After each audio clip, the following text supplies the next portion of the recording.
Hey everybody. Well, again, by everybody, this is another one for Latin 3. Y'all, if you're not in Latin 3, don't watch this one. You don't want to hear this, all right? You probably don't want to hear it in level 3 either, but you need to. So, we've been talking about cum clauses, right? Seems like pretty normal stuff, the kind of thing that we review, but this video is a bit of a review and something new, because we don't know everything that we need to know about cum clauses. You know most of it, but not quite all of it yet. So, cum clauses. Let's talk about cum clauses. We know these exist. We know they exist from Latin too, but we've never fully delved into it, believe it or not. We never said all there was to say because there's actually four kinds of cum clauses. I know you were probably thinking, well, there are two, but there are actually four. Yeah, I know. Four of them. Can you believe it? They're temporal, circumstantial, causal, and adversative, rather. And the thing about these is they're nothing to panic about. All right, you do in fact know most of what you need to know to translate cum clauses, and already you might be thinking, well, how can that be true? We only ever talked about two of those. But here's the thing: the first one, the temporal clause, is actually one that you can deal with without having been taught it. Even back in Latin 1, you found out in the vocab that cum sometimes means when. And certainly we didn't have subjunctive verbs back then. That's because the cum temporal clause doesn't use the subjunctive, it uses the indicative. And here's a good example of this, right? That says, when I brought my cats home, we all played all day long. All right? And there's no subjunctive in there. The cum clause that starts with cum has a verb tuli, which is perfect active indicative. And you might be thinking, well, okay, then why do we have temporal and circumstantial clauses? Like, if they both get translated with when, what's the point? And the point here is that in a sentence like this one, this is referring to an actual time when a thing definitely happened, right? When I brought my cats home. That was an event, it happened one time, and I'm talking about something that happened at that time with that event. Whereas a circumstantial clause doesn't have to happen at one point. I'm going to go to the other side so we can talk about subjunctives now.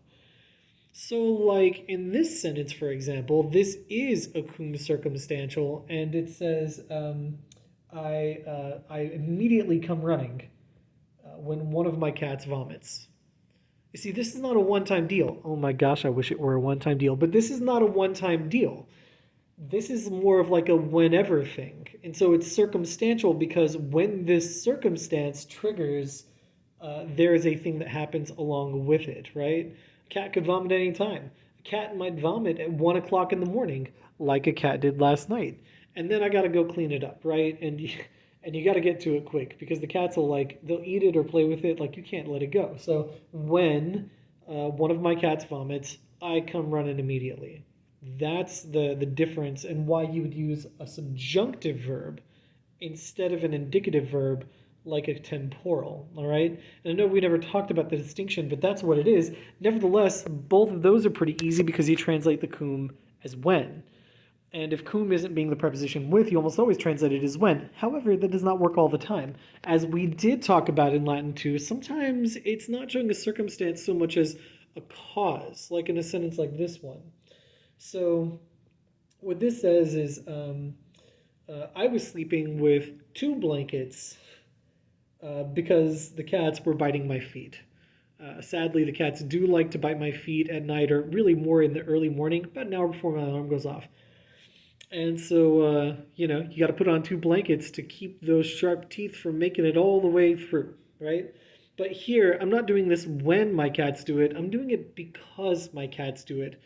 I mean, if you did translate the cum here as when, it would kind of sound right, but not as good as if you translate cum as since or because, right? So my main idea is I was sleeping with two blankets because the cats were biting my feet, all right?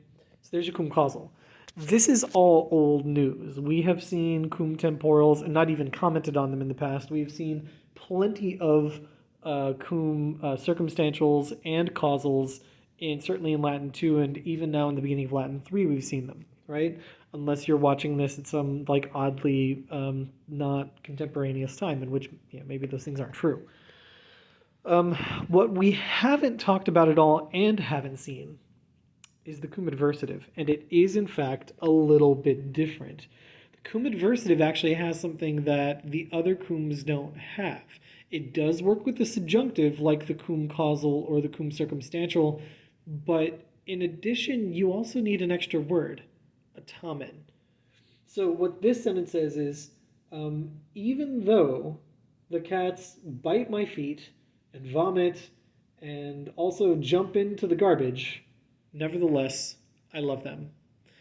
All right, so you can see my cum up there, and then I put not one, but in fact, three subjunctive verbs in here. That's just because my cats do a lot of things that can be quite troublesome, but it's all part of one clause. So the mordeant, the vomitant, and the deciliant, all of those are part of my cum clause. Even though they bite and they vomit and they jump down, those are things. But you'll notice I translated my cum as even though. All right. And unlike a circumstantial or a causal, you do have to have something specific in the main clause, and that thing you have to have is a tamen. A tamen must begin your main clause. This is why it's adversative, because even though this thing, nevertheless, I still love them.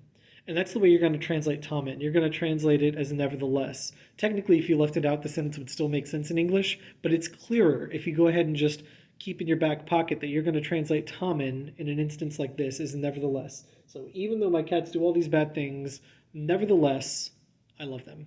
All right? You know, because they're kittens and everything they do is cute even when they're terrible. All right? Bye, guys.